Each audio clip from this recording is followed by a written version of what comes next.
you get the vibration. It won't do you no good. It won't do you no good. And you better start rolling when you hear the man coming. It won't do you no good. It won't do you no good. Now we don't mind if you don't mind. Hell, I never mind.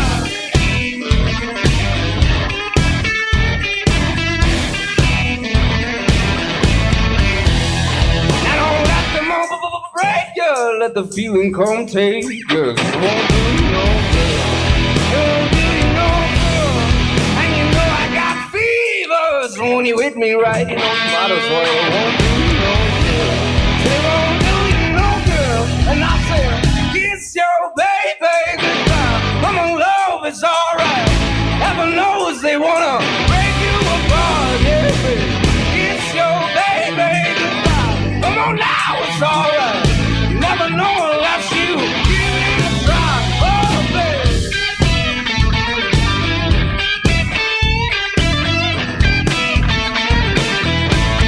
Say, do you know, girl?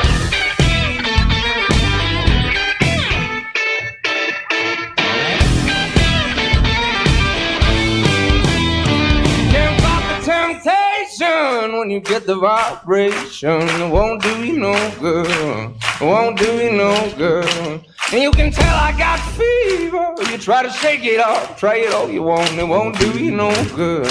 So they won't do you no good. And I say, kiss your baby goodbye. Come on, love, it's alright. Heaven knows they wanna break you apart. Yeah, kiss your baby goodbye. Come on now, it's alright. Never know unless you give it a try.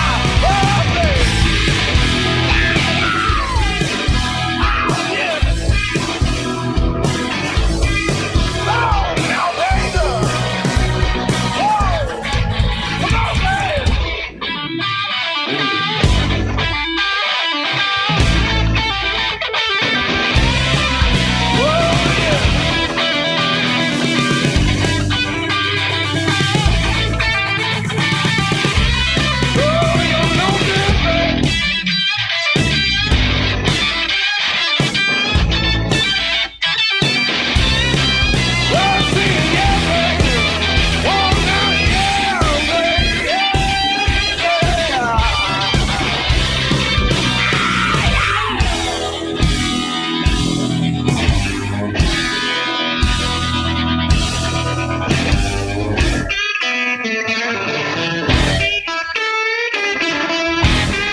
Ladies and I hit the wrong button. Ladies and gentlemen, boys and girls, cats and kids, welcome back to the podcast. Thank you.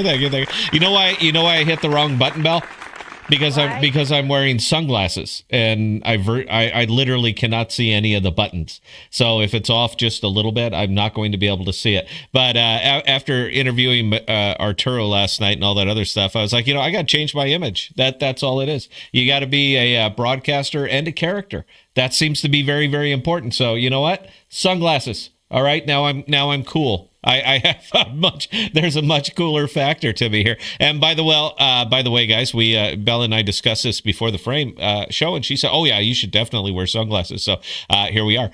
The podcast is your home for rational crypto news and objectivity, leaving emotion at the door, talking about what we like, why we like it, and where we see it going. We are not offering financial advice. We're telling you what we do, and that is all. We don't slow down. We don't let up. Full speed is our only speed.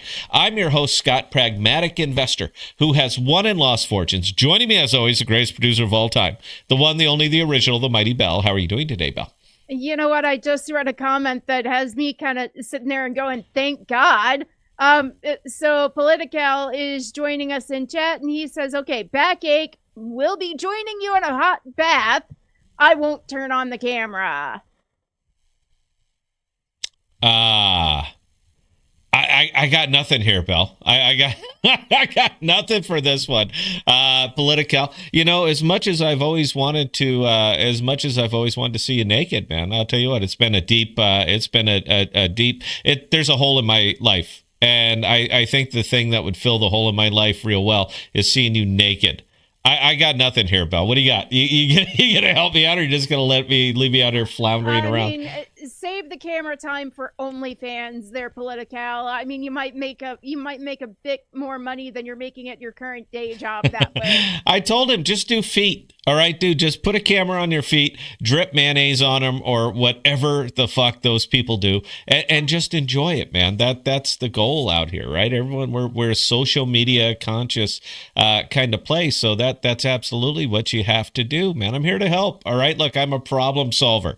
Jeff, this is what I do, is I solve problems. And your problem is apparently that you want to discuss bath time. And the idea, actually, no, that's hit me now. The idea that you're sitting naked in a bath watching this show, watching me with my cool sunglasses, you know, because I'm a character now. I got to say, I don't know what to do with that, Belle. I got nothing here. Are you going to help out, or is that it? Do you want to see Jeff in his birthday suit?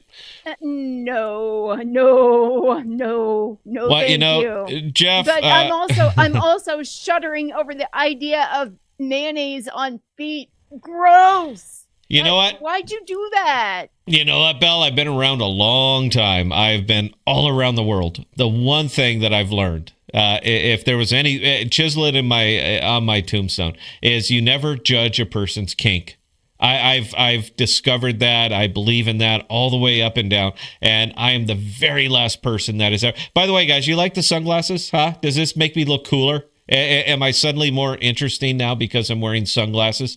We haven't changed the show. We haven't changed this up in a long, long time, Belle. And I'll tell you the truth. The lights are bugging me. All right, because we got a lot of lights on this side and they're very, very delicately tuned in so I can maintain a dark background and you could still see me.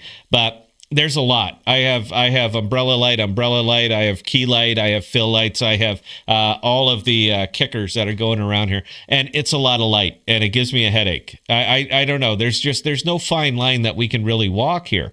If you want to see me, I have to light myself. That's it. Quality cameras need light, so I have to light myself. But when I light myself, it hurts. It hurts my brain after a while. And so you know what? This might become a permanent thing, Belle. I feel cooler already. You know what? Macaco Flo, he wore them through the entire stream last night, and he could pull it off. So is that one of those things? He could pull it off, but I can't, Belle. I need some producer feedback here, hon. Hit me up. I mean, I'm going to let the audience weigh in on the sunglasses. I don't think you can really compete with the bantamweight champion. I don't. Well, I mean, no, I'm 53. There's not a lot of geriatric fighters that you see out there, and the last one that we saw that was even close was, Tyson, and we saw how he did. All right, look, man, this was obviously a scripted match. Got carried the entire way with Jake Paul, and so no, I'm not going to step into the ring with a 21-year-old killer. That's I don't care if I got weight on him, man. That's just never ever going to happen. But I'll tell you what, I'm going to wear them anyway for now because the lights hurt my eyes. All right, Belle. So I was we had a whole big thing that we were going to do, but we couldn't quite technically get it worked out. So we're not going to do it now. We were going to be talking about DrPePe.ai. And the reason that I'm talking about that is because you guys know I like to support Rack FM. If Rack's over there, I want to talk to Rack and or talk with Rack, or at least listen in and see what these guys have going on. They're all over the board now. It used to be crypto, but now crypto is dead. And anybody talking about crypto, unless they're promising you the moon, there's no action. Nobody's watching. Nobody cares. But they did one yesterday, I think, or earlier today, and it was on DrPePe.ai. And you can look that up, by the way, if you're sitting in front of your computer right now, DrPePe.ai, and go take a look at it. So it's one of those, it's an AI agent, and apparently this one is trained to help you live forever. So I found that funny. But the funnier part is that B-Bands hosted that show alone, and they had 25,000 people that tuned in for that. Now, we will never get 25,000. That is never, ever going to happen here, unless I can show you the fountain of youth. 25,000 people are not going to come out here. I do not know search engine optimization. I've had a lot of people offer me SEO, and I understand that that's important. If we really want to grow the show, we're going to have to start doing SEO. But I'm not going to pay somebody, $1,500 a month to do SEO on my videos when this channel as a whole makes about $80 a month. So as much as I want to grow it, and as much as I want to support other people out there, I like to, help people out if I can. That's a hell of a loss. That's a hell of a loss to maybe pick up 25 viewers or something like that. But I don't know. You know what? Maybe I'll start asking these AI agents to just do search engine optimization for me for videos, and I'll just cut and paste. Isn't that what we're doing? Isn't that what AI is about? But interestingly, this one was kind of unique because the whole idea behind it, the whole idea behind DrPePe.ai is this is how you live forever. Live in, that's it. You're going to carry on 600 years from now. You'll be tuning in, watching old videos of the podcast because I'll be long dead. But DrPePe.ai will help you live forever. And for some reason, it's interesting enough that 25,000 people tuned in. Now, we have effectively the exact same title and SEO that B-Bands used. So, Belle, how many viewers do we have on YouTube right now? Do we have about 8? Well, give me just one moment and I will pull that stat for you. Okay. We've got 7 watching now, and one of them is me. Yeah, so we have 6 people watching. So either there are an awful lot of bots that are following. Is that all we got is 6? We have 6 people? We're showing that we've got 23 total. So the rest of them are hanging out on. So we got 6. You know what that means, guys? That means I'm not talking about crypto tonight.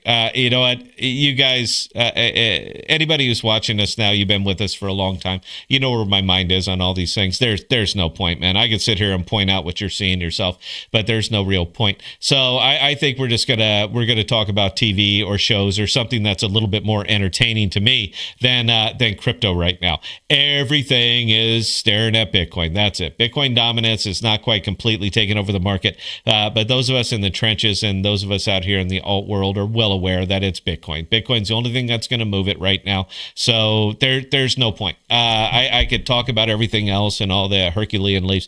Jackal just had a big chain upgrade today. Works a tree. It's faster, getting files up, getting files back, all that stuff.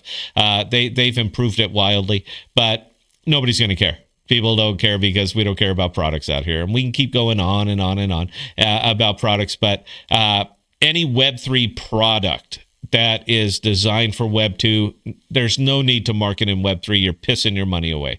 Web 3 is the casino, and that's all Web 3 is ever going to be. I know we all keep but we're early. All right, we're early. In 2019, we were early. All right, it's 2025 now, and all it's done is go down. All it's done is lose people. All it's done is lose retail. All it's done is blow people up. So how much earlier do we really, really need to be here?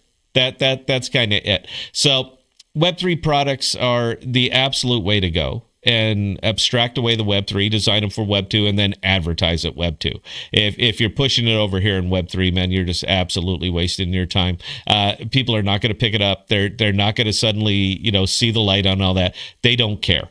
They simply do not care. And this is coming from somebody who's been in the trenches out here for years and years and years. So, yeah, we're not going to talk about that, Belle. We're going to talk about anything else. How about this, Belle? What would you like to talk about tonight? I started watching Battlestar Galactica again. Did you ever actually see that series? Not the original with Lorne, the remake. Did you ever actually watch it? I did watch quite a bit of it. I can't say I made it all the way through to the end because, life. But I did watch most of it. You know, the last season got a little hinky. It got very, very spiritual and very, very far out. And they kind of lost the thread of what they were doing. Let me I'm going to spoil it for you here, Belle. They made it to Earth. That's it. You know, and here you go. Round of applause. Battlestar Galactica. Finally, they made it to Earth. So there you go. Oh, for some. Was anyone really watching that, paying attention to the storyline, or were they watching it for 6? Well, I mean, 6 is the biggie. What's her name? Trisha something or other. What's her name, Belle? Trisha Helfer or some shit like that? Helfer, yeah, I think. An absolute smoking blonde. I mean, like, she is like absolutely beyond gorgeous. And but she's Canadian, so we have to boycott her now. Or do we have to boycott her or tariff her or something like that? I don't even know. The tariffs keep coming in. They keep leaving. I'm not really even sure what I'm supposed to care about anymore. And everything that's put out, it's effectively needs to be put out with a grain of salt, because it'll change in 24 hours. Markets love stability, and putting tariffs on and taking them off over a 24, 48, 72 hour period is not stability. It's not even close. I don't even know what you call this. I'm completely at a loss, right? I don't even know what you call it. The fiscal version of the hokey pokey? I don't know. I guess, and I'll entertain that one as well. But that's why I don't care to talk about it. That's why I'm just burned out on talking about it. I mean, I'm going to keep going. Look, we got the studio now. I'm not going to walk away from all of this stuff. But as far as coming out and talking crypto, nah, man, we're dead. So we need to either move into politics, move into entertainment, or pack up the tents. And I'm not willing to pack up the tents. I just got it all built out just the way I want it.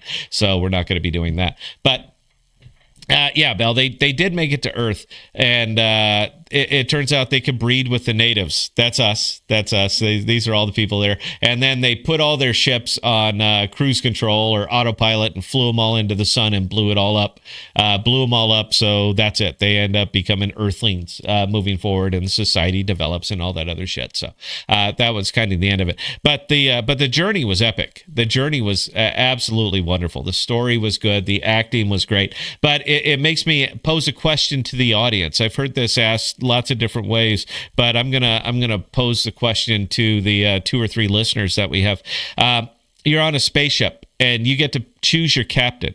Now, are you going to go with Kirk, or are you going to go with Picard, or would you go with Adama? That's Admiral Adama, Bell. That's the guy who was in charge of skipper of the Battlestar Galactica. That was Adama. Who are you going to pick, Bell? Who's going to be your captain? I mean, wow, tough choice. Mm-hmm. That's what we do here, Bell. We ask the tough questions. You know what? Too much stuff got under Adama's nose. I mean, there was too much going on that he should have been aware of, that he should have caught happening, and didn't. So I'm going to go the other way. You know what? So you're going to go with... So you are going with Adama, or are you going with Picard, or are you going with Kirk? There's 3 options here. Who are you going with? Who's your captain? I will go with Picard. You know, and there's something about him. I'll give you that. I'm not gonna knock Picard. There's something about him, and you do, man. The guy will pull you into his loving embrace. He will, give you a little nibble on the earlobe, and he will say, "Make it so." And somehow that's comforting. That's very, very comforting, and I think a lot of people will appreciate that. But I'm not gonna go with Picard. I can't go with Kirk. Even though original Star Trek was better than Next Generation. It didn't go as long, clearly, but I think as far as the sci-fi fit, feel, craziness, I think original series over Next Generation, but Picard over Kirk. And I know they discussed that in the Big Bang Theory, and I fully agree with it. But I got to go with Adama. There's just something about Adama that is just very, very comforting to me. The guy just knows, and he understands what's going on out there, and he's been doing this shit his whole life, and there's just something comforting to me about Admiral Adama. That's it. That's who I want. I want Adama as the captain of the USS ThePodocasts, or yeah, whatever it is. I want Adama as the captain. I think he would be the good one. He loses his shit. He does, as captains do. Not as bad as Kirk. Kirk lost his shit all the time. And Picard rarely lost his shit. But I need a skipper that feels that kind of emotion, Bell. I want him to come up and lose his shit and start yelling at people and pointing fingers and you fucked up. I want that. I expect that out of a captain. So if you're flying my ship, then yeah, I got to go with the Dama there, Bell. Did anybody else pipe in? Or are we just going to kind of continue this conversation? You know what? Actually, Benji did pipe in and said, okay, Picard every time. What is it? You know what? Is it the British thing? Benji, I'm going to call you out on this, dude, because this is like cultural bias that you're exploring right here. You just like him because he's a Brit. Did you not see him in that Ricky Gervais show, Extras? Did you not see? Because he did. He was one of the guys on there. He was one of, they used to bring, I don't know if you saw the show, Bell. They used to bring in a British actor, a very famous, well-known British actor. They'd bring him in on all the different episodes. And one of them was Picard. He came, he was on there, and Ricky was hitting him up. Hey, I want to be on the show. What do I got to do? And Picard was telling him about the show or screenplay that he's writing. You remember that? And I run into another officer because I'm walking on the grass. She tells me to stop walking on the grass, and then I use my superpower, and guess what happens, Belle? All of her clothes fall off. All of her clothes fall off. That's it. And then he's there, and she's there, and she's naked. And that was literally Picard's big thing. So, Benji, what the hell, dude? All right, is that what we're doing here, man? Is it because this does feel like cultural bias? Have you not seen Battlestar? Have you not seen Battlestar Galactica? I mean, the fuck, man. What, Bell? You know what? Pax Banter is actually backing Benji and I up here, saying, okay, it's the baldness.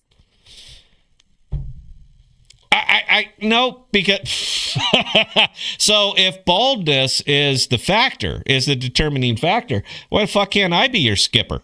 Huh? I got 26 years in the military. I'm fully trained, fully indoctrinated into the military. So why can't I'm bald? So does that well, I shave my head, but does that increase the trust factor? Is that all it takes? And the fact you shave your head means you're not actually bald. Therefore, you're not as trustworthy as Picard. I think we're getting into semantics on this, but I know we're way off base. But what do you want to talk about, Belle? You want to talk about fucking crypto? What we were going to do kind of blew up on us because we didn't test this before we went live. And we do a lot of our testing in production, and it doesn't work out real well. So, yeah, we're gonna have to kind of pivot off on this one and just figure out something else to talk about. Now, I liked it. I love the show. I thought Battlestar, I thought it was excellent. All right, from start to Katie Sackhoff. Come on, Starbuck. Have you guys seen it? By the way, Belle, do you know she showed her boobies? She showed her boobies in one of the Chronicle of Riddick movies, one of the Riddick series. I think it was the last one. Katie Sackhoff showed her boobies, and they were wonderful. I mean, they were just they were right there. It was everything I thought it would be, because they got real close to it in Battlestar. There was always that level of risque that they played around with, by showing skin but not really showing skin. And we got close on that to Katie Sackhoff, and it just never came through, and now it did. So I just feel like a chapter of my life was absolutely completed. I got to see her boobies, and yeah, they were fantastic. Did anybody see all those? Did you see all those Riddick movies, Belle? Did you like those? You know what? I'm with, and New Type's actually jumping in. I agree with New Type. I can't wait for Riddick 4. Is he making another one? See, now, Pitch Black, I think the first one, I don't remember the name of the first one, Belle. It was not my favorite. But when it went on to Chronicles of Riddick, I'm gonna say it right now, man. That's a desert island sci-fi movie for me. Chronicles of Riddick was easily, hands down, the best of that entire series. And I want to argue, with the exception of Saving Private Ryan, it was probably the best acting, flat out acting and character acting that Vin Diesel ever did. Was that, that character Riddick in Chronicles of Riddick.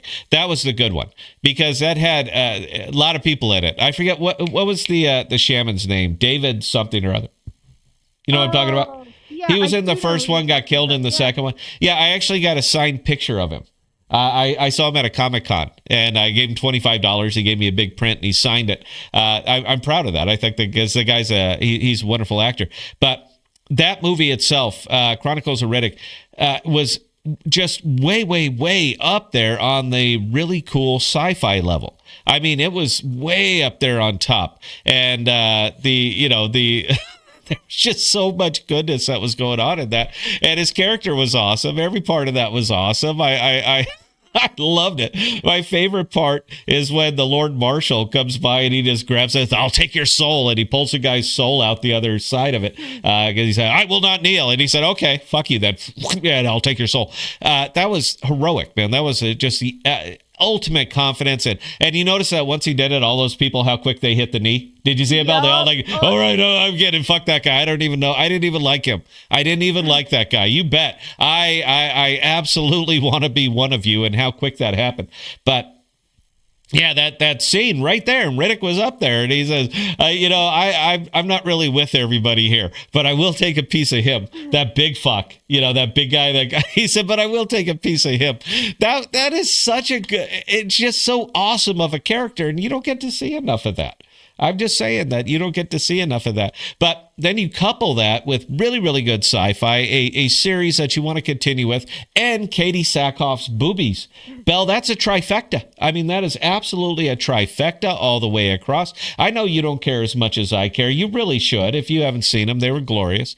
But yeah, that's it, Belle. That's my dark little secret as far as my sci-fi life goes. I don't want Riddick commanding my ship, though. I don't want him. I want Adama commanding my ship. You know what? I've been after you for years to actually make Necromonger armor. That would be an epic build.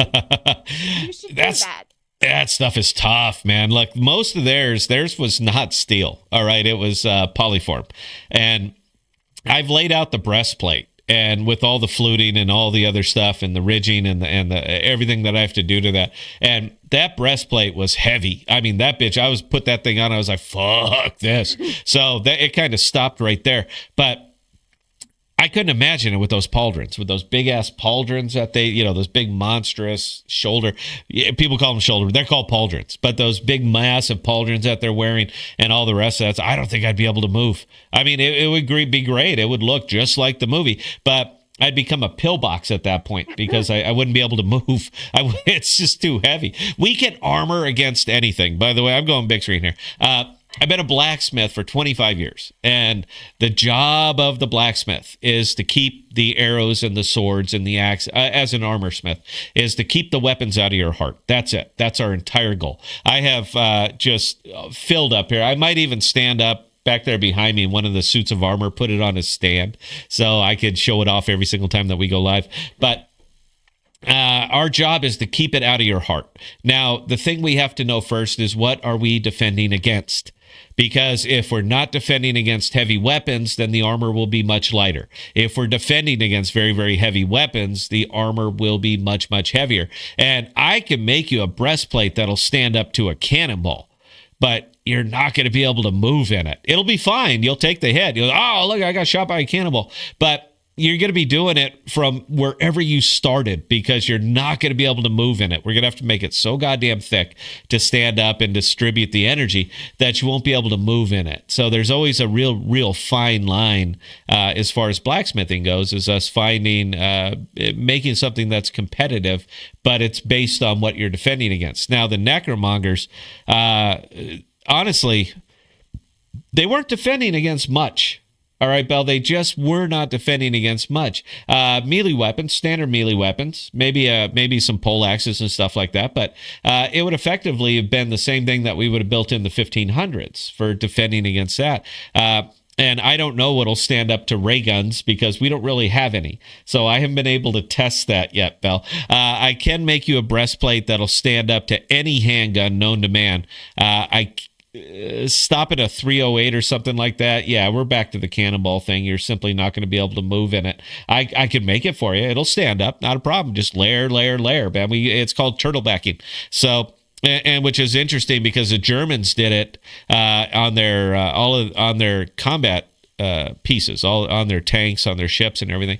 And it was just they coined it, and it was called turtlebacking. And what you're doing is you're gapping plates. So you're using multiple plates, but you're putting an air gap in between each and every one of them.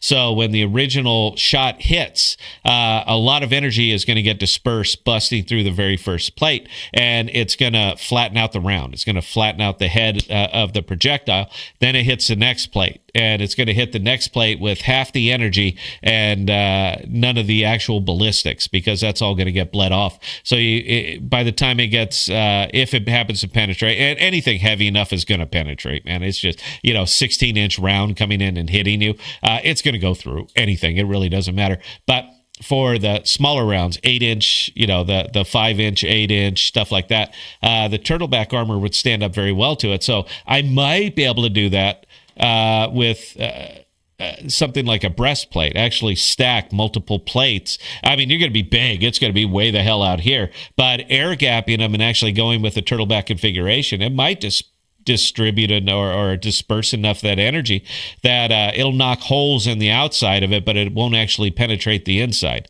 I don't know. I'll have to play around with that. I can do it with pistols all day. Not a problem. Stop a 45, no problem. 9mm, no problem. 454 Cazul. You know what? It's going to stop it, but you're going to be on the ground for 2 hours learning to breathe again, because that's a lot of energy going in there. But heavy rifle rounds, no. I mean, I don't know how I would do it. But the necromongers, they weren't using projectile weapons. They were all using like ray guns and shit like that. So I don't know how to defend against the ray gun, Bell. I have no idea. You know what? Sometimes you just have to do things because they look cool. So shut up and and make Lord Vaco's armor. I can make Lord Vaco's armor. Not a problem. Who played it? Was that Keith? What was that guy's name? It wasn't Keith Urban. I don't know why. Carl Urban. Thank you. Yes, there you go. Bell gets a round of applause for the assist on that. Yeah, I could. I can make the armor, but you're asking me to turn off my brain as somebody who's been building armor for 25 years. You're asking me to turn off my brain, and I don't think I'm capable of that. I don't think I can completely shut it down. I'm going to ask, what am I defending against? And honestly, if these days you're not defending against anything, all right? Nobody's coming at you. Nobody's coming at you, and the zombies haven't risen up yet. By the way, Bell, that's my retirement plan, is when the zombie uprising comes up, because I promise you my armor is zombie proof, 100% zombie proof. Money back guarantee. All right. If you are wearing my armor, cap of pie, that means head to toe, and a zombie bites you and you become infected, I'll give you a money back guarantee, 100% money back guarantee if it happens. I will go Henry VIII for you. All right, that's all the way up. There's only been one 100% complete field suit of armor. The only part of that armor that was not steel were the soles of the feet and the palms of the hands.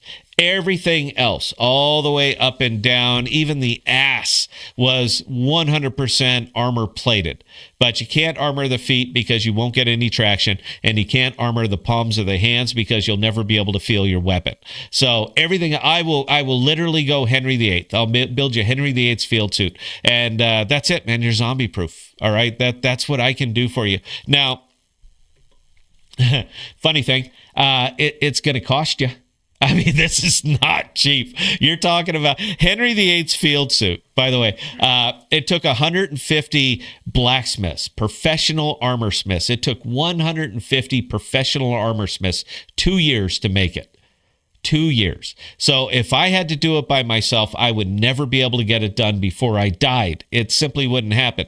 So you're going to get kind of a grotesque mockery of Henry VIII's field suit. But you know what? You're going to feel cool. You're going to feel cool. It'll stand up to bites. They won't be able to bite through that shit. We're still talking about 18 gauge, medium carbon, hardened steel, hardened up to about 44 HRCs. It'll stand up to it. It's going to be cool. All right. Anyway, Belle, we're I don't even know what we're talking about tonight. I for what it's worth, I needed this one. I needed just to sit up here and bullshit about anything that came into my mind.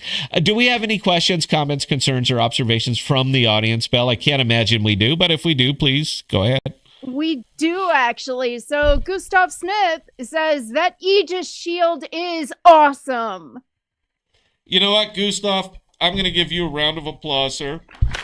And I'll go big frame so you can see it. Yeah. We got another one that's going to be joining us in 8 to 11 days. And we have to figure out where we're going to put it, Belle. It might have to go where the on-air sign is. And it has it has an X, and it has a V. So I'm sure you guys are familiar with this one. But we got much? Come on. Well, come on, nobody's listening. I get you. I feel like Bob Euchre right now. And hey, you know what? Don't tell our people that are actually watching that they're not listening.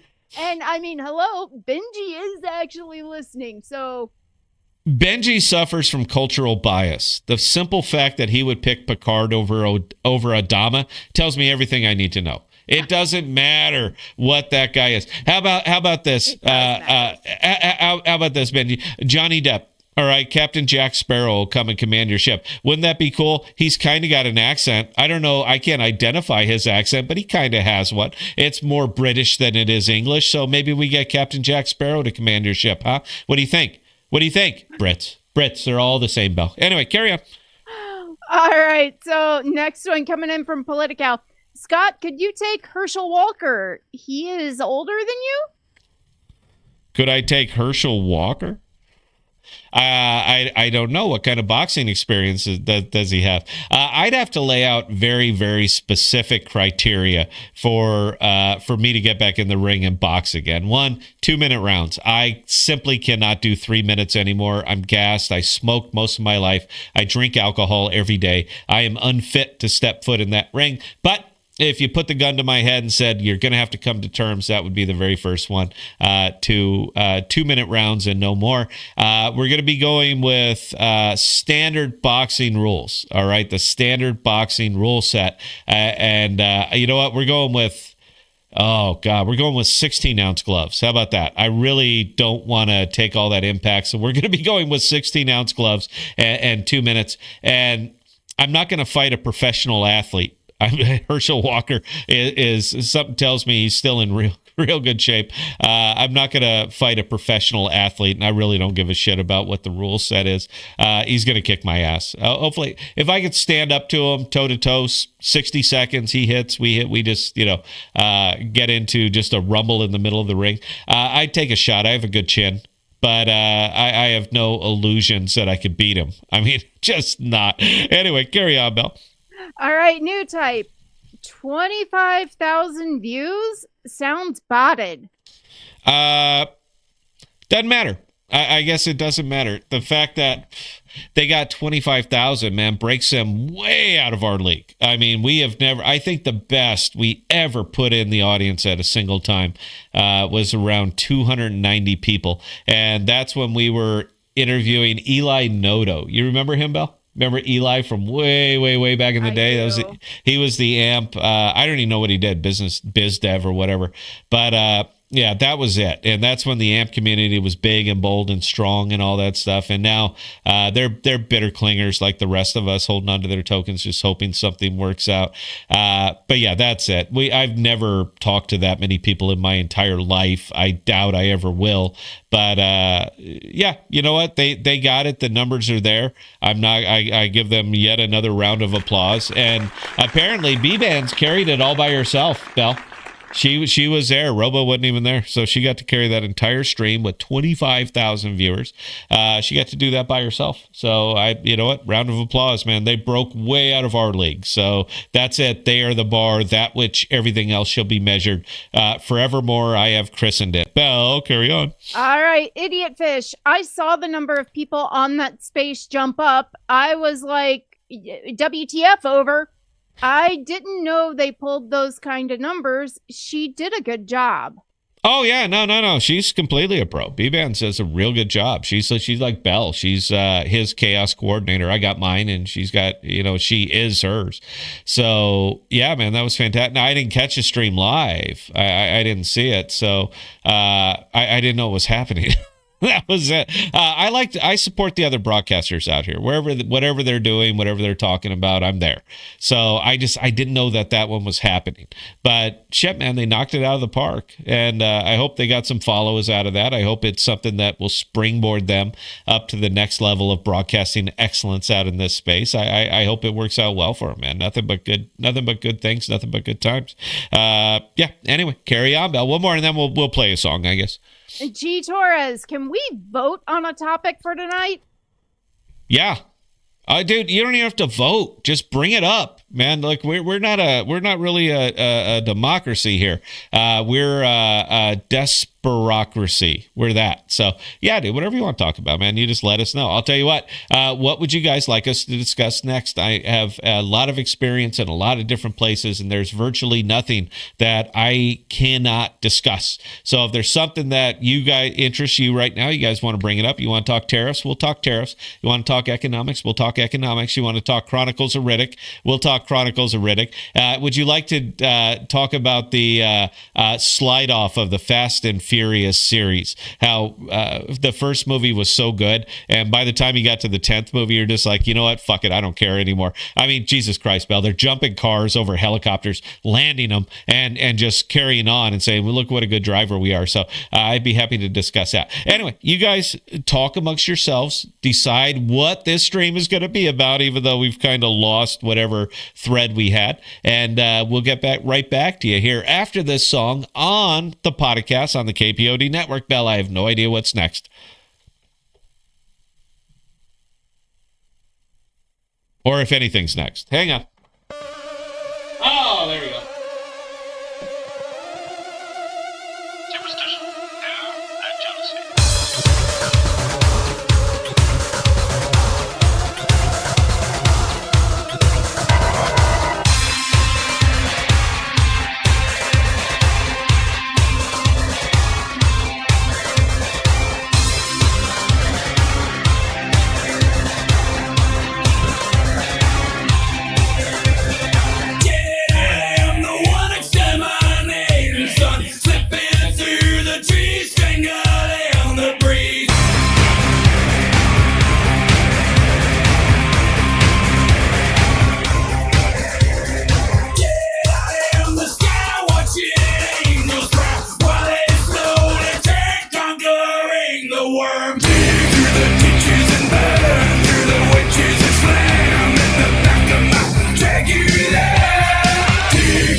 But we don't have a full house, so I'm not that concerned. Ladies and gentlemen, boys and girls, cats and kids, welcome back to the podcast. Thank you. I had 2 tabs open. That's all that was. I love that song, by the way, Belle. I love that song, Zombify. I had 2 tabs open, and I'm only programmed for 1. So sorry about that. All right, Belle, did the audience speak up? What would they like to discuss? Honestly, not really. It's kind of shocking. Although Nuclear Chicken did jump in and say, I wouldn't mind hearing another old military story. Other old military story. Is that where we're at? I have to talk about military stories. Yeah, we're, you know what, Belle, honestly, we're going to have to sit down and have a serious conversation about this. So, we've been doing the same thing for a very, very, very long time out here. And it's pretty clear that we don't resonate the way that we used to. I'm more than happy to keep coming on here talking to 5 or 6 people. You know why? Because I'm retired. This is it. This is what I do. So I'd be more than happy to come out here talking about this. But I'm not going to lie, guys. It gets a little depressing after a while. We work hard, man. We work hard on this show. We spend a lot of time doing this, technicals, getting everything ready, and over and over and over. And it's nice. I feel like I'm letting you guys down, and that's really what it is I feel like I am letting you guys down. Because my goal, my job, is to put asses in seats in places that have open formats, like YouTube, like Omniflix, like all these things. And the open format, the real town hall actually happens over there in the chat. And if we don't get people in, then there's nobody to chat with. And, at that case, it might as well just be a recorded podcast, and it really doesn't matter anymore. We like to talk with people. We don't like to really talk at people, because I already know what I think. I want to know what you think. And if I can't put people in the seats, then it's it, man. I mean, that's where it breaks down. I'm never going to know what you guys are thinking, because people are hesitant to be the only person chatting, or I am simply not saying anything that's even worth their time to chat something down. So, it is, man. It's been getting more and more stressful every single time I hit the play or the record button.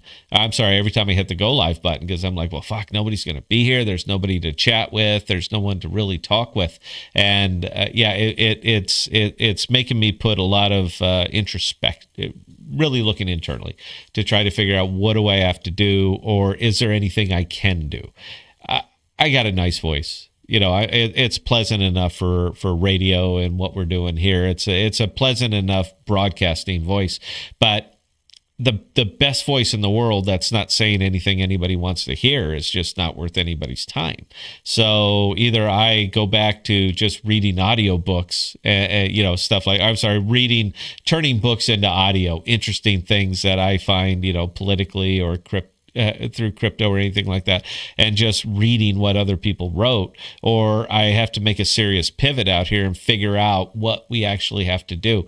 Granted, it's tough right now. I mean, it is double tough to get anybody to listen to a crypto stream, particularly anyone who has been talking objectively and rationally and all that other stuff. So like I said, I'm not lying, guys. I mean, it's extra pressure on me trying to figure out, because I want to entertain you.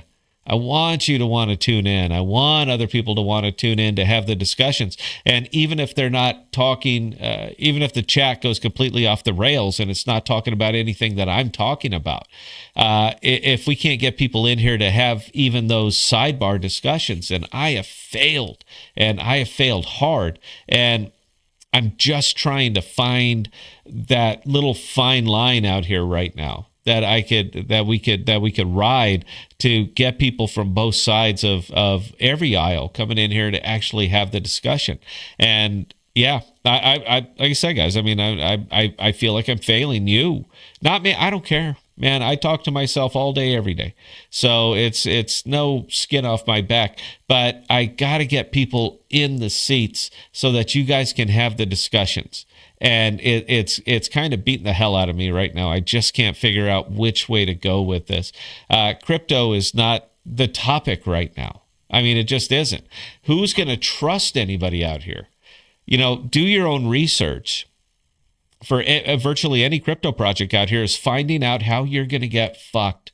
That is, do your own research, because everybody who's coming up here, shaking your hand, telling you we got you, they don't, man. They want your money. That's it. They want your money. They don't want to change your life. They don't want to make it better. They simply want your money. And how often can we continue to talk about that, Bell? How much can we continue to say that? You're about to get fucked. It's just not a good message, man. It's nothing that anybody wants to tune in for.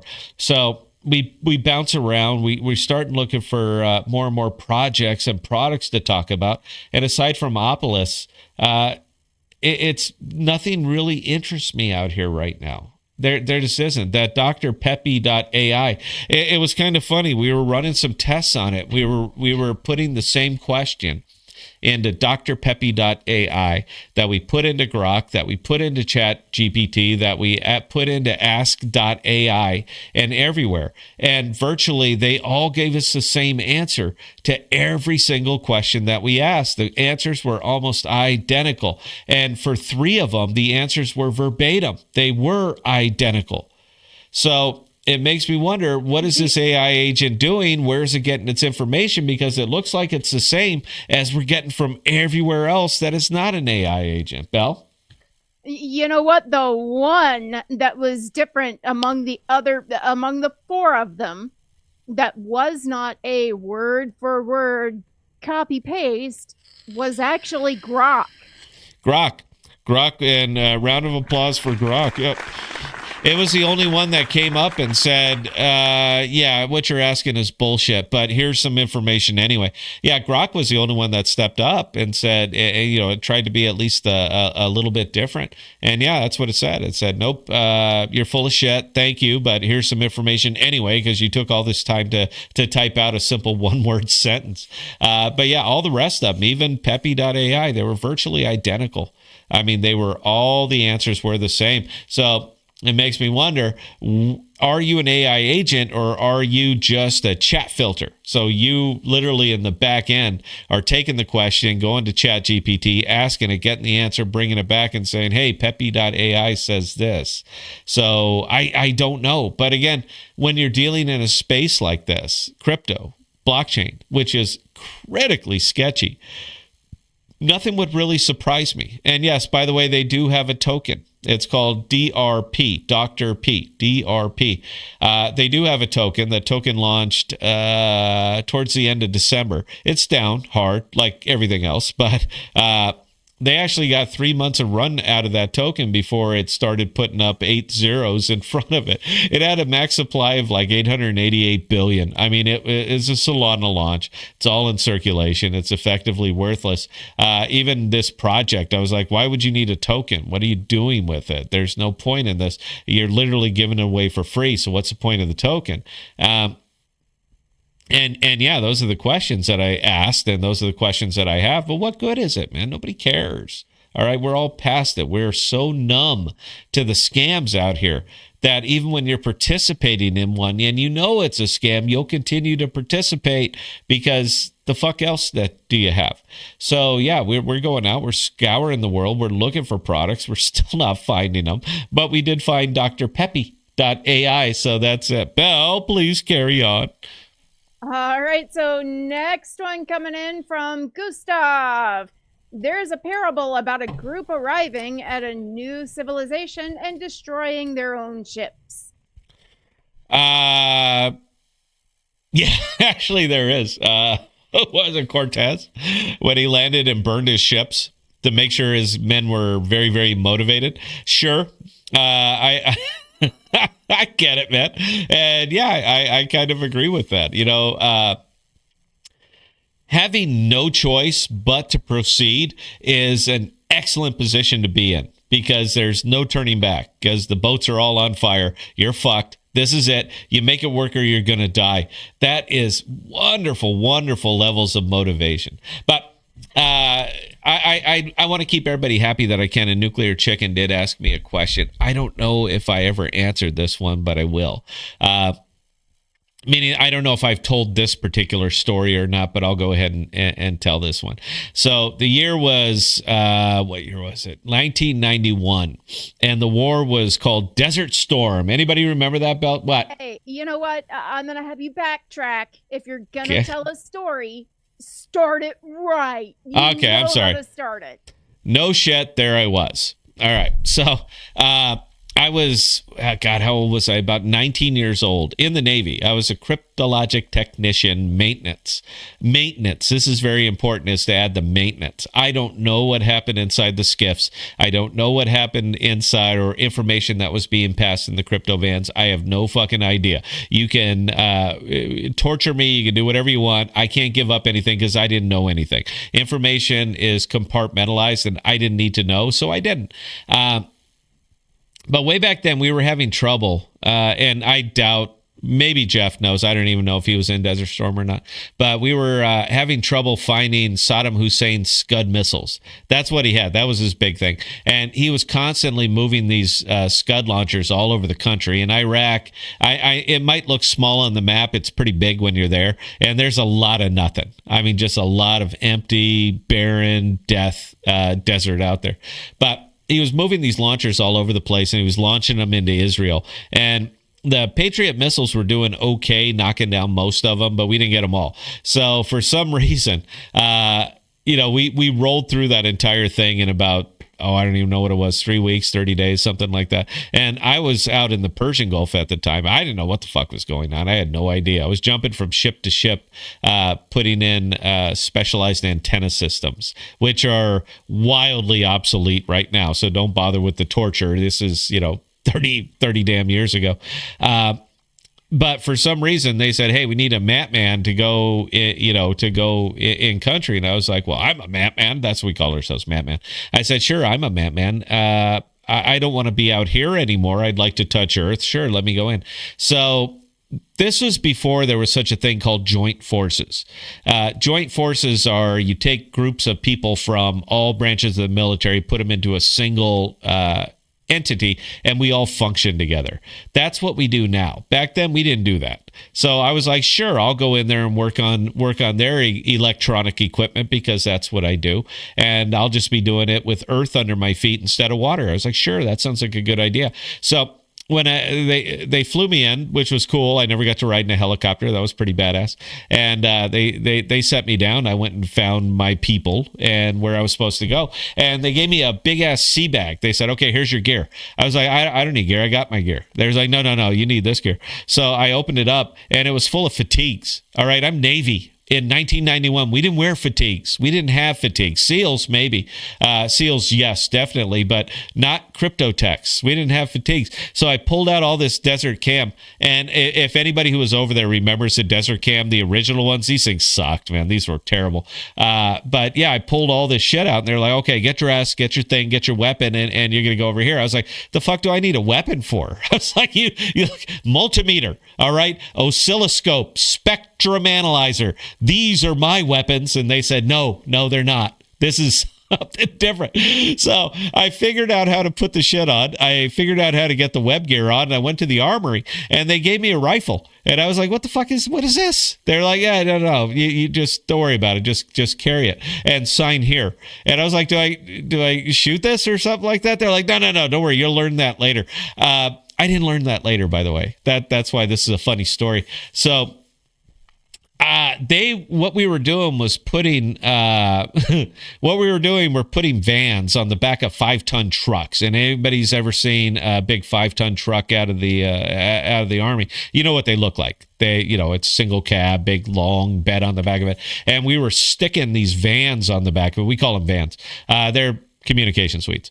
And they said, okay, that one's yours. You're going with those guys. And I was like, what is going on here? What the I'm like holding my papers and stuff. I'm like, crypto tech. All right. I don't do this. I have no idea what you want from me. And they're like, go over there, report to the lieutenant, junior grade. By the way, Political, that's an O2 in the Navy. That's an O2, which means I got more time on the shitter than he has in the service total.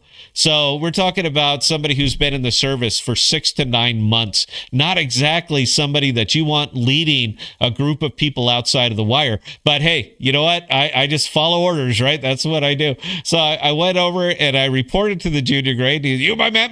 Yes, I guess. I got all this shit on. I got a rifle. All this. I guess. Yes. All right, put your shit in here and do this. And we're rolling out in like 20 minutes.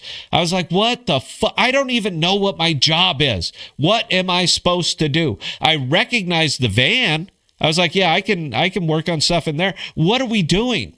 And they never told me. We were in that van I was in that truck for like 18 hours and we're outside of the wire.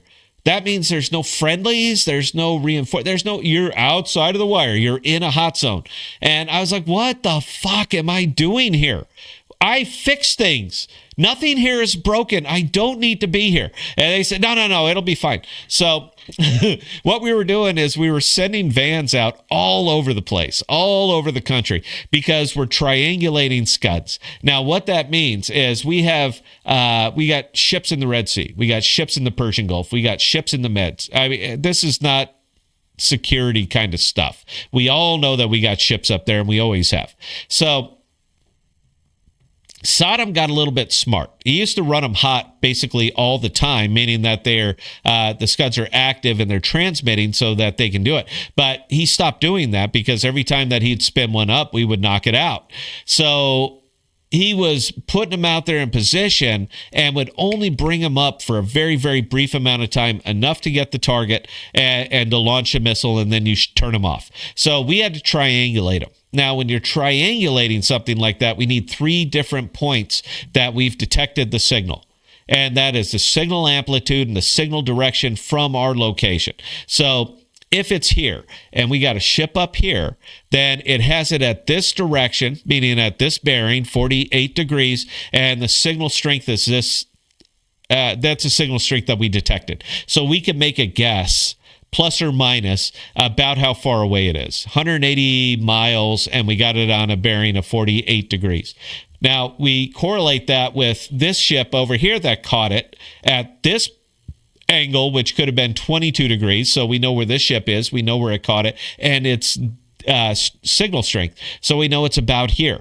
And then now we got a big ass circle. It could be anywhere in here. And then we catch it from a third angle, something in the Persian Gulf that caught it right up here. So it was at 341 degrees. And this is the signal strength. So now the first one is a big ass circle. The second one is a smaller circle. And the third one is a very small circle, meaning that we know it's here.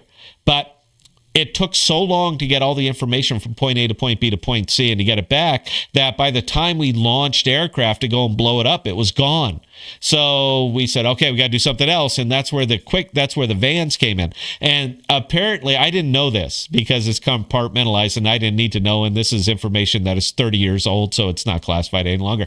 But they had tons of these things. They were all over the place. So we were just looking for hills that had clear line of sight to the horizon from every direction. The horizon is approximately 13.8 nautical miles from wherever you are. So it gave us a big ass window for us to be able to detect signals. And then we set up the vans. Now, I didn't even know what I was doing until we got there, until the truck stopped and we got up and they said, okay, deploy. And I'm like, deploy what?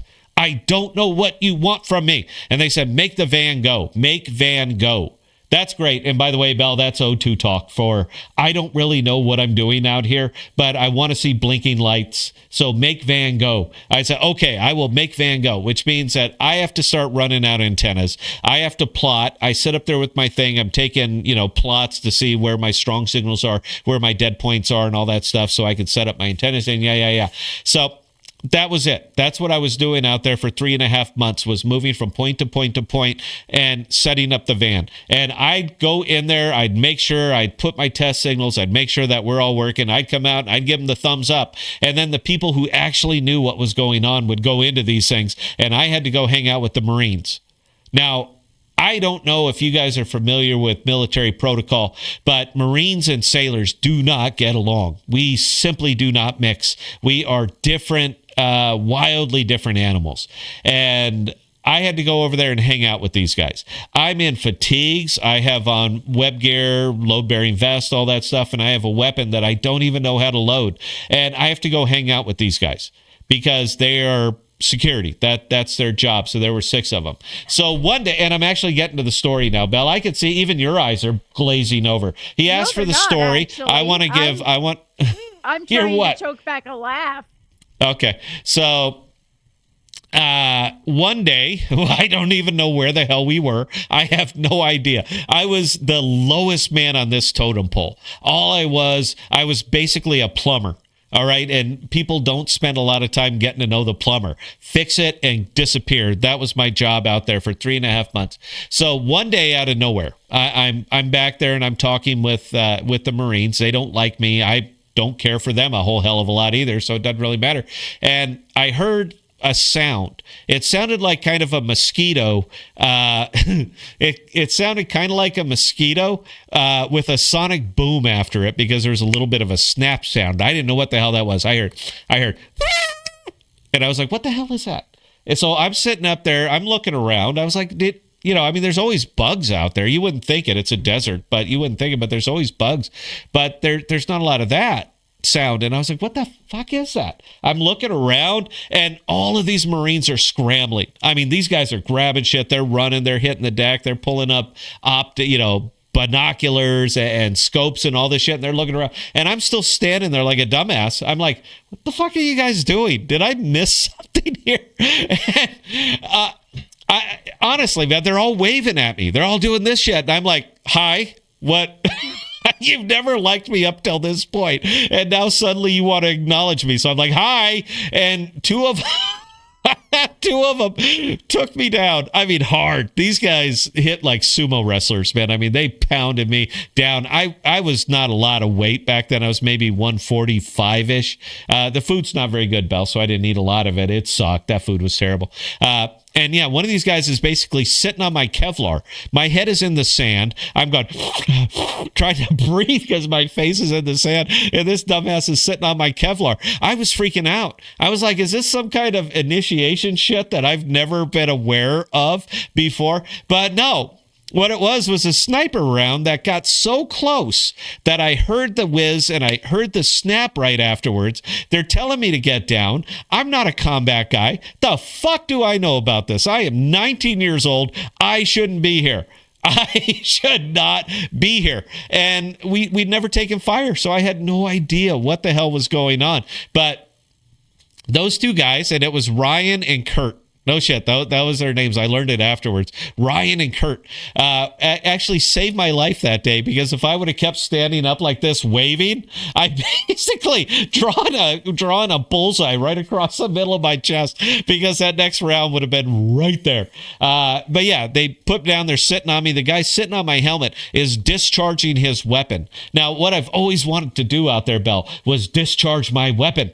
But I didn't know how to load it. They never showed me. I had 4 fully loaded magazines, and I didn't know how to fire the weapon.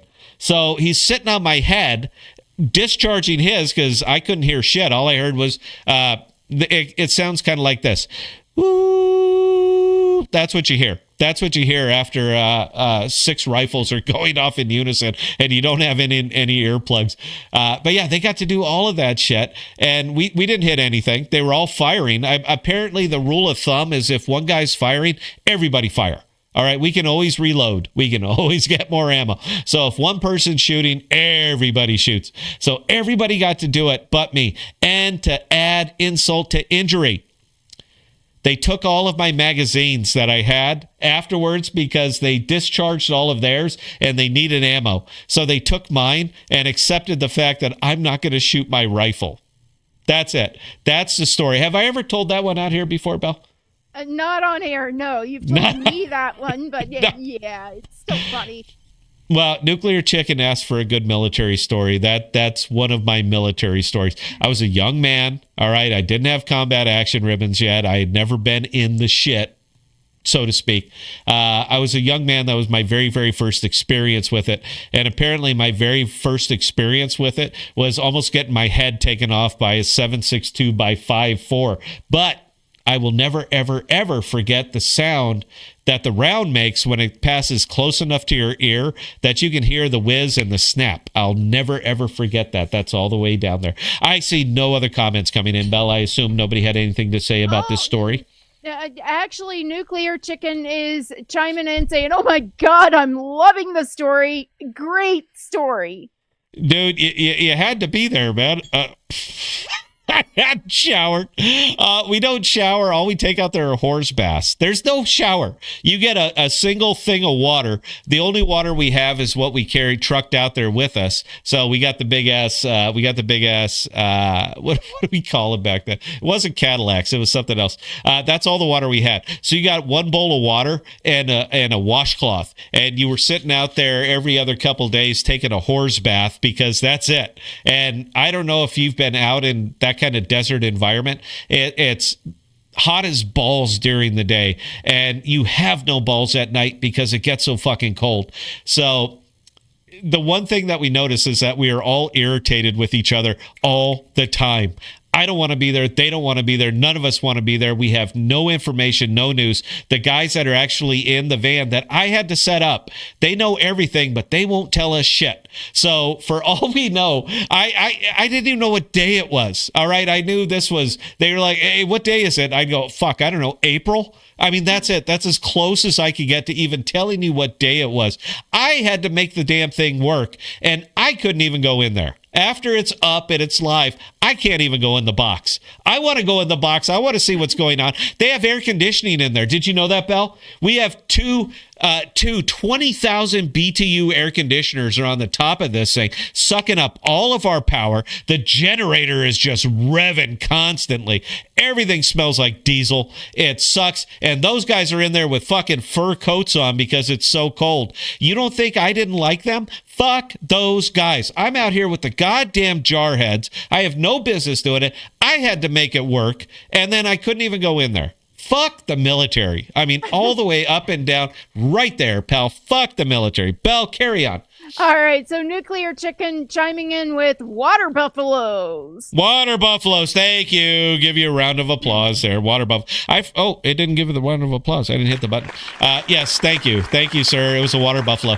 Now, we had kind of these things over there when I was in overseas, like in Djibouti and stuff like that. And those things were cool, dude. They'd actually kick out cold water. Ours did not. All right. It was piss. It's like drinking piss, dude. I mean, they came out. It's in the sun all day. We could set up, canopies over it all we want. It didn't matter, man. It's 125 degrees out there. Look where we are. The water came out piss warm, and you just got used to drinking it, except when it was time for a horse bath. And then suddenly that water was Arctic cold. When it was actually time to splash it all over yourself, it was freezing fucking cold. I don't see how that's possible. I honestly don't see how that's possible. That when I drink it, it's like drinking piss. But when I have to use it to get the stink off me, it's like, something that you find up in Antarctica. It is as cold as it could possibly be without being ice. How is that possible? I mean, how is that? It's military shit right there. Carry on, Belle. All right, Political. Scott, what are your thoughts on revamping the Blade movies and not using Wesley Snipes? Can't do it, dude. You cannot, dude. You're real close to crossing the line there, Jeff. All right, you're real close to crossing the line. I tolerate a lot of shit from you. All right, Look at me, I'm about to yell at Jeff. I tolerate a lot of your silliness because I like you as a person and you're a fellow vet. But there's some lines that you simply do not cross. Now, there are two legendary, even for Marvel, legendary expressions and phrases that came out of the Blade movies that can never, ever, ever be replicated by any other actor. Nobody can do it the way Wesley Snipes did. I'll let Belle take the first one, and I will go with the second one. Belle, what's the first line that can never, ever be replicated? One of my top two favorites. Some motherfuckers always trying to ice skate uphill. And I will give you the round of applause for that, Belle, because that is one of them. Now, the second epic can never ever be recreated, reproduced without the NFL serving you papers.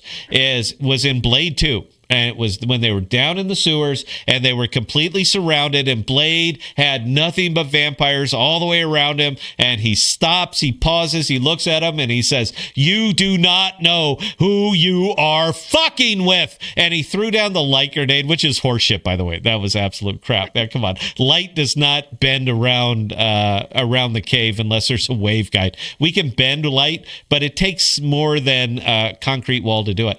But that was it. Now, I would ask you, Jeff, because I'm supposed to interact with the audience. I asked Rock, and it said I'm supposed to turn this back on anybody. Who could do that? What actor today could do that?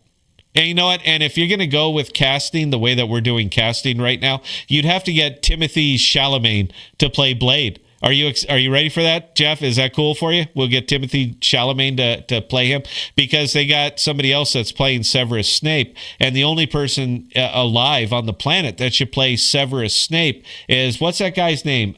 He played it was Adam Driver. Rickman. Yeah, Alan Rickman played the original Snape, but he should be replaced for the series by Adam Driver. There should be nobody else, but they didn't go that way. So, Jeff, if we're going to go ahead and remake the Blade franchise, I think Timothy Chalamet should play Blade. I'm okay with that. What do you think, Belle? You know what? Who is the absolute pastiest actor we could possibly find to play Blade? I mean, that would be Timothy Chalamet. That would be Timothy. I mean, Timothy's great, but why don't we put Fluffy in as Blade if we're gonna go that completely off the wall ridiculous? What about Johnny Depp? What about Johnny Depp? He's a character actor. He could do that. He could be Blade. Johnny Depp is Blade, huh? He'll put on his sunglasses. He could slide on his sunglasses. How about me? Jeff, what do you think? How about I be Blade? Look, I got sunglasses, dude. I'm ready to go. Belle, carry on, please. All right. So next one coming in from Nuclear Chicken. I would love to see a suit of armor on a stand back there. Yeah, man. There's like 4 of them I'm looking at over there on the other side of it. I'm sure we could fit one in. I guess the place where we would put it would be interesting. Maybe over here.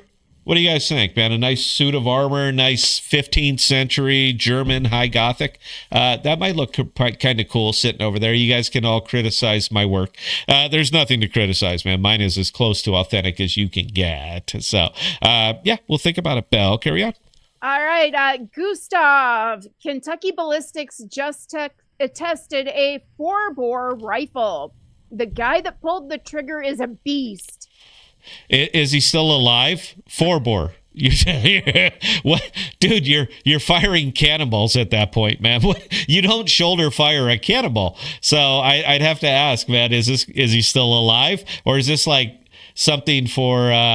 Who's the guy that played the Mountain? That played the Mountain in Game of Thrones? That big fuck, you know what I'm talking about? God, I know who you are. I cannot remember the actor's name. That's the guy who's going to fire a 4-bore, and he's going, it's nice. Kicks a little bit. Me, it'll spin me into the ground, man. I would, like a screw, I would just zzz right into the ground. You see me from about the chest up.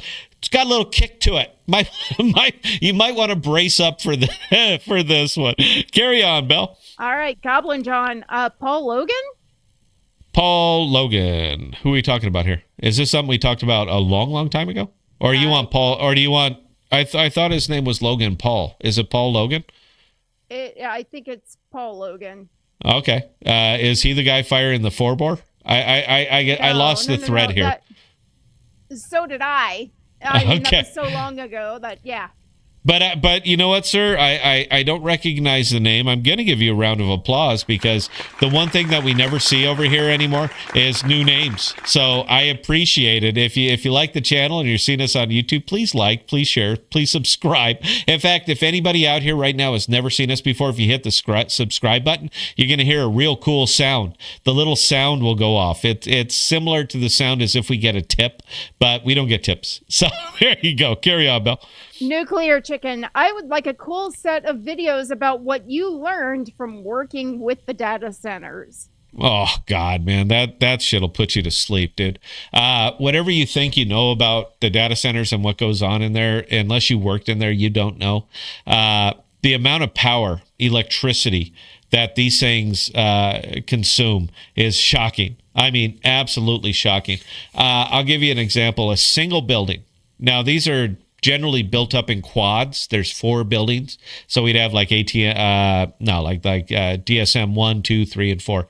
So they have 4 different buildings up there. Now the buildings are all identical. If you walk into one, you walk into all. They're all the same, man. It's the same layout, same configuration, same build, same everything. For me, where I am right there, and I you know what, I don't work for them anymore. I can say whatever the fuck I want. I work for 2 major suppliers of uninterruptible power supplies. Now, most people think about uninterruptible power supplies as those little things that you keep under your deck or under your desk to make sure your computer doesn't explode when the power goes out. The ones that I was working on are approximately 1.2 megawatts of power. 1.2 megawatts is what these things are capable of sustaining. We'll set them up with approximately, if we're talking lead acid, maybe 5 racks of batteries. And these things can be anywhere from 380s all the way up to big 920s. And these are 16-volt batteries. But the idea is that all these racks are the same. There's a lot of power there. These batteries go from anywhere from 80 to 120 pounds. The big 16-volt batteries will go up to 300 pounds. That's a single jar.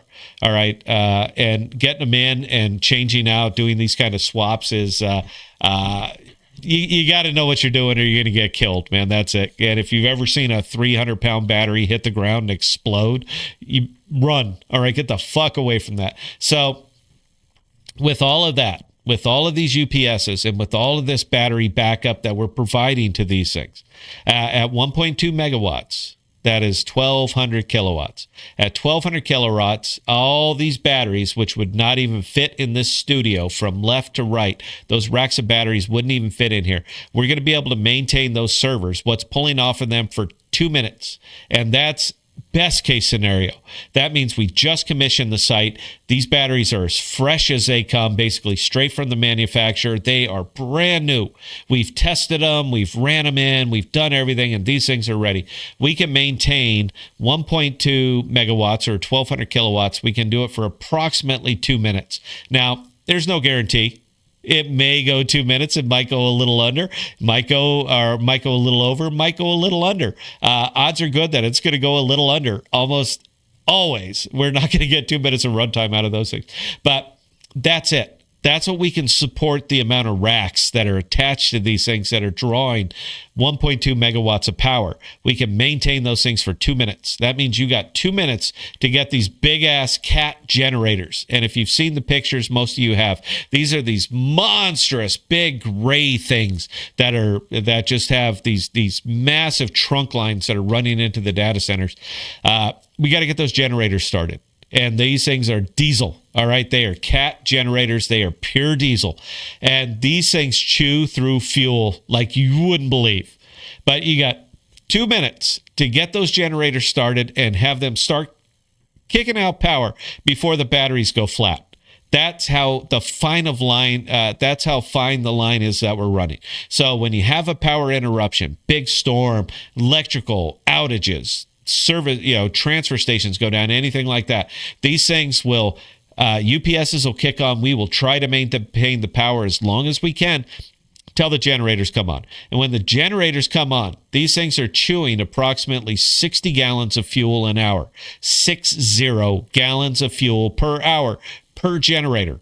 When we get to a real bad place like that, they will have fleets of trucks lined up outside of the data center that do nothing but circle through and replace fuel in the big fuel dumps. That's it, because they're all sucking off the same big-ass pads. So to say that this is green would be a gross exaggeration. These are not green, dude. We are where the rubber meets the road, and we are talking about massive amounts of power. The one thing that hasn't stopped in this country, even through COVID, through ups, down, trials, tribulations, good markets, bad markets, is the fact that data centers are still getting spun up everywhere. So I saw Trump declare today that he's going to declare a national electrical emergency. They needed to do this 5 years ago. We needed to start getting more nuclear reactors spun up. There is no greater bang for the buck, meaning footprint versus output. There is no greater bang for the buck than nuclear power. They take up very, very little footprint and they kick out a lot of energy. And that's what we need. So if you want to live in this world, you want to come over here to the data center world and maintain these things and keep them up, get ready for a very, very short life, dude, because that just sucks the energy right out of you. Everything is gray. Everything is clinical, and there is absolutely no joy in those places. Hope that answered the question. Belle, carry on. Scott, how low will ETH go? Bets on 1,500. How low will Ethereum go? It depends on Bitcoin, dude. And Bitcoin depends on Russia and Ukraine. It depends on tariffs. It depends on the Dow Jones. It depends on everything. This is what you wanted. Everybody wanted the ETFs to pump your bags. That's what you wanted it for, not because it's such a good decision, but you wanted to see your bags pump. You wanted the ETFs, you got the ETFs. How did that work out? Then you wanted government in it. Government needs to buy Bitcoin. You couldn't wait. Oh my God, wait for the announcement. It's going to be great. They made the announcement, and now you got exactly what you asked for. And nobody gives a fuck. Bitcoin certainly does not. So there is so much that is tied up into Bitcoin right now. Bitcoin dominance is as high as it's ever been, to my knowledge, aside from when there was only Bitcoin.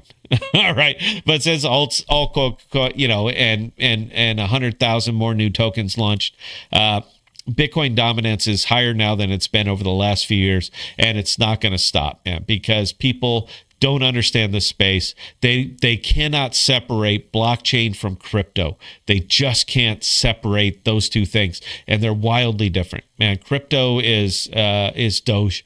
Crypto is Solana meme tokens. Those are crypto. Blockchain are products that are actually utilizing it, and there are so few of them that people don't care. So Ethereum is going to do what Bitcoin does, and this is a brand new market right now because you got everything you asked for, and Bitcoin went down. So everybody's got to learn to trade in this world again. Hope that answered the question. Belle, carry on. All right, so next one coming in from Top Cat. Win movie night. Maybe on Flix. Have 5 or so awesomely bad movies to vote on in Discord, and we can all watch and critique. All right, and I am down with this. Belle, are you down with this? Do you want to do a little MST3K? All right, are you? Idea. Okay. Belle is going to start up a poll. She'll put it on X. She'll put it on the Discord. You guys decide what movie. Now, I'm going to put some caveats on this. It has to be a bad movie. It can't be a good movie, and it can't be a modern movie. All right, because OmniFlix has not struck down anything that we've done yet, but we want to try to stay out of copyright rules. So if it's an older movie, meaning something that is suddenly now public domain, we're happy to do it. I want it to be a horror movie, and I want it to be a bad horror movie. That's it. That's the bucket list that Scott will put out. If you guys do it, I'm more than happy. We will stream it to OmniFlix exclusively. They won't pull us down. Slumber Party Massacre, by the way, is acceptable to me, Belle. Have you ever seen Slumber Party Massacre? I have not. There was an 8-minute scene of girls in the shower. It was not relevant to the movie. It was not relevant to the plot at all. It had nothing to do with anything, but it was 8 minutes of girls in the shower. And I thumbs up right there. This is an older movie, Belle. This is like real early 80s or 70s or shit like that. It was a god awful movie. And yeah, I'd be happy to watch something like that. So we'll dial it in. But yes, I would love to do movie night. I've always wanted to do Saturday night streams of bad movie nights and us just MST3K the hell out of it. I think that is absolutely the way to go. And Belle, let's make that happen. All right, that's it. Let's make that happen. So anyway, hope that answered the question. Belle, carry on. Ambido, regarding Bull Bear, have you tried that yet, Scott? It's just a pair trading perp DApp built on top of Mars perps. Simple and fun. Now, there was another one that I did It was similar to it, bro. I don't remember the name of it. It was like Pair Trade or something weird like that.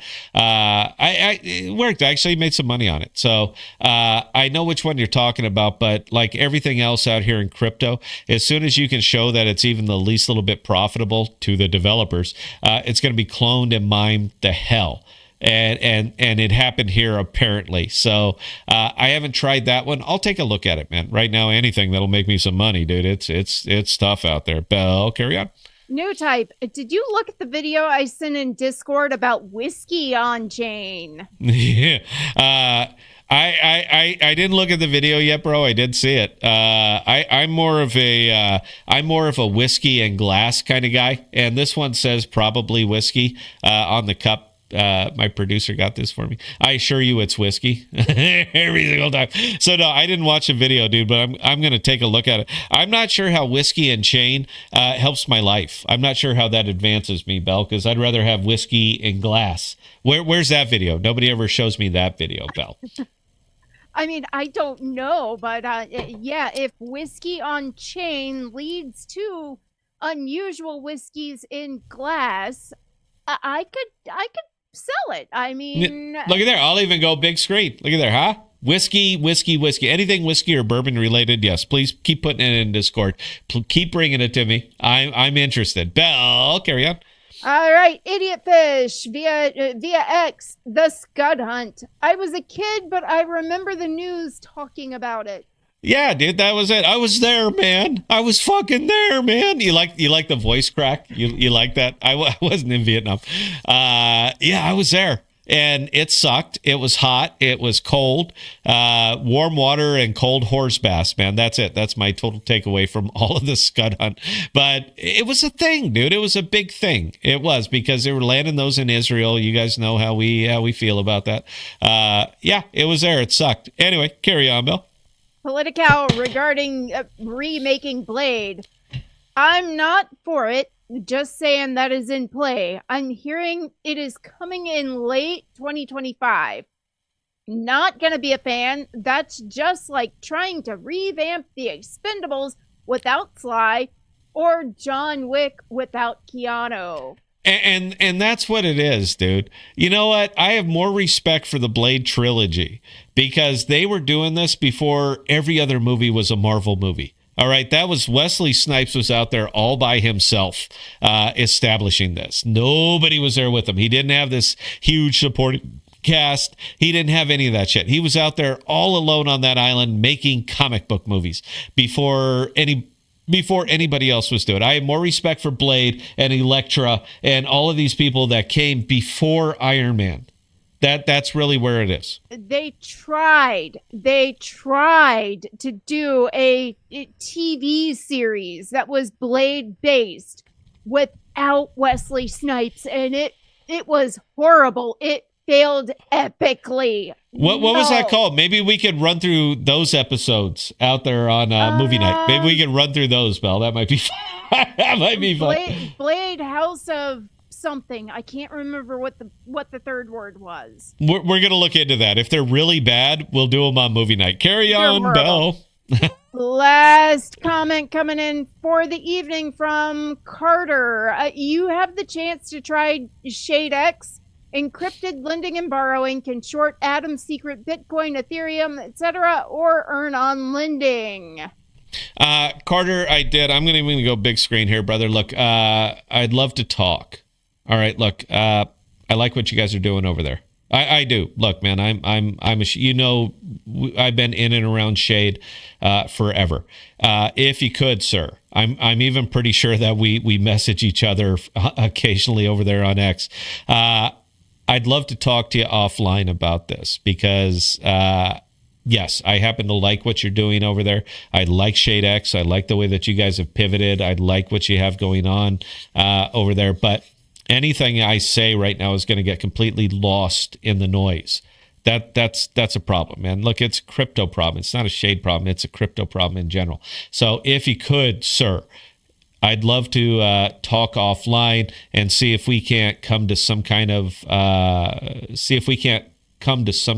accord. So with proper messaging. That's really where it is. But yeah, brother, I like what you guys are doing. I don't even know if Carter's still on. He might have just popped in because we're the only people who are alive right now, Bill. I don't know. But if he is, yeah, man, let's talk offline. I like what you guys are doing. I like what you got going on. Is that all we got tonight, Bill? That is all for tonight, yes. Okay, well, I'm talked out. I don't have my phone. I don't know what time it is. It's timeless in here. It's timeless in studio, guys. I have no clocks. I can't see shit.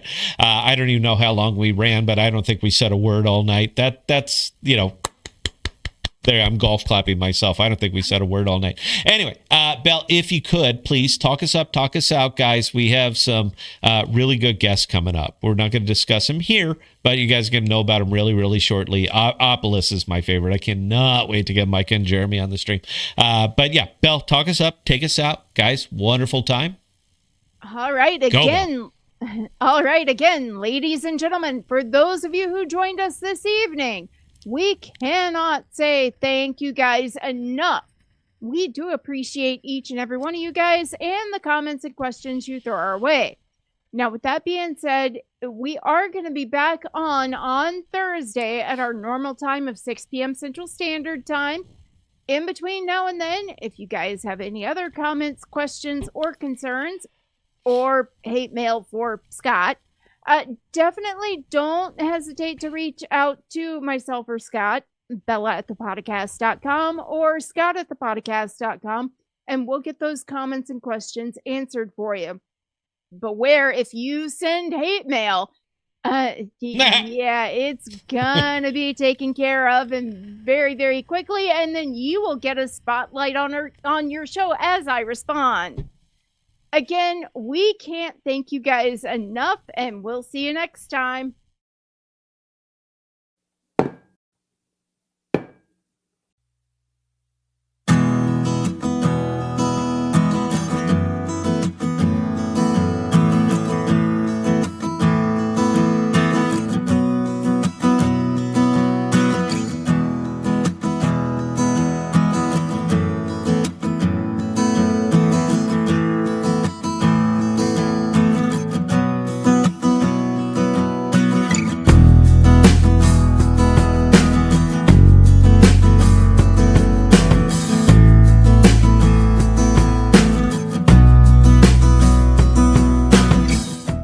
We are dropping new videos and podcasts every Sunday, Tuesday, and Thursday. And be sure to look for us on Instagram, Twitter, and Parler at ThePodocasts. Also, visit our page at ThePodocasts.com, all one word, for all of our most current content.